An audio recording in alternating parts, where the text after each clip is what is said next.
Alin daw ba yung mas okay na time deposit? Maya or Maribank? So, ipag-compare natin silang dalawa. For the Maya time deposit, nakikita mo yung interest mo every month. So, depende kung gano'n nakatagal nakalagay yung money mo doon nila i-compute yung interest na ibibigay sa'yo. For the Maribank time deposit naman, credited instantly. So, yung lock-in period kasi nila as of now ay 3 months pa lang. I-compute nila yon good for 3 months and then instantly, ibibigay nila yon dun sa main wallet nyo. So, ang matitira sa time deposit is yung deposit yung money. While for Maya naman, you can choose 3 options for the time deposit, 3 months, 6 months, or 12 months. And then let's say, you wanted to cancel your time deposit. So, kay Maya, may binabayaran kang cancellation fee. For Maribank naman, meron siyang termination fee.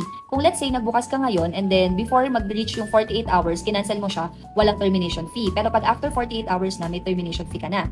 For the interest naman, si Maya time deposit kasi, pag 3 months, hanggang 5% interest. Pag 6 months, 6%. Pag 12 months, 5.5%. While for Maribank naman, fixed na siya na 3.75%. In terms of interest, bago natin sila i-compare, balikan muna natin yung sa Maya.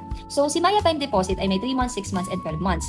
Lahat ng lock-in period na yan ay may base interest na 3.5%. And nagbabago-bago yung boosted interest niya. Yung boosted interest, ito pa yung additional interest na ibibigay nila sa inyo once ma-hit nyo yung target amount nyo. So, for 3 months, 1.5%. For 6 months, 2.5%. For 12 months, 2%. So, kung ang pag-uusapan natin ay 3 months, kaya mo makakuha ng 5%. Pag 6 months, 6%. 12 months, 5.5%. Now, paano mo ma-achieve ang boosted interest? Kailangan yung deposited amount mo is greater than or equal sa target amount mo. And the lowest target amount for time deposit is 5,000. So let's compare now yung dalawa.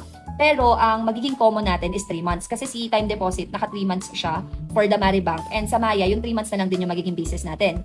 So this time, ang magiging interest natin for Maribank is 3.75%. And then for Maya naman, yes, may langgam na gumagapang dyan. Ano ka ba?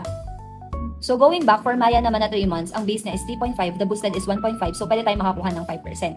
Let's go for scenario 1, your money is less than 5,000. So let's say, ang dineposit mong money is 3,000 lang. Alin yung mas okay? Kay Maya ba or kay Maribank? 3,000 is less than the lowest target amount of 5,000. And sabi nga natin, si boosted interest makukuha mo lang kapag yung deposited amount mo, which is yung 3,000, ay magiging greater than or equal kay target amount na 5,000. So dahil ito, less than na agad siya sa lowest target amount na 5,000. So, magiging base interest lang tayo for Maya, which is 3.5%. While for Maribank, it will be 3.75%. So, for the amount na 3,000, parang mas okay pa na maglagay ka kay Maribank lang. And then, let's go with scenario 2. Let's say, magde-deposit ka ng 10,000. And ang isiset mo lang na target, if Maya ang gagamitin mo, ay 5,000. So, dahil ikaw, ang 10,000 is greater than 5,000, makakakuha ka ng 5% kay Maya. And for Maribank, still 3.75%. So now, if we will compare these two, mas malaki ang makukuha mong tubo kay Maya.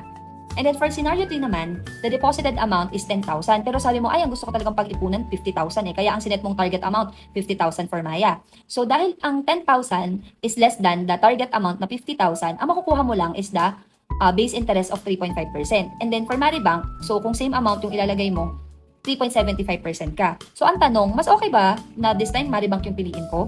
So, yung best solution or option sa'yo ay dapat, nung binuksan mo yung time deposit mo sa Maya, nilower mo na lang yung target amount mo. So, kung ako talaga, ang ginagawa ko usually, 5,000 lang ang nilalagay ko. Kahit gusto ko pa mag-ipon ng 50,000, 100,000, ang ginagawa ko lang na target amount ay 5,000. Para pag may money na ako na ilalagay, let's say 10,000, more than na siya kay target amount ko na 5,000, mahihit ko na yung boosted interest. So, para hindi lang ako naka-base interest dito. So, ganun yung technique mga mamshi ko.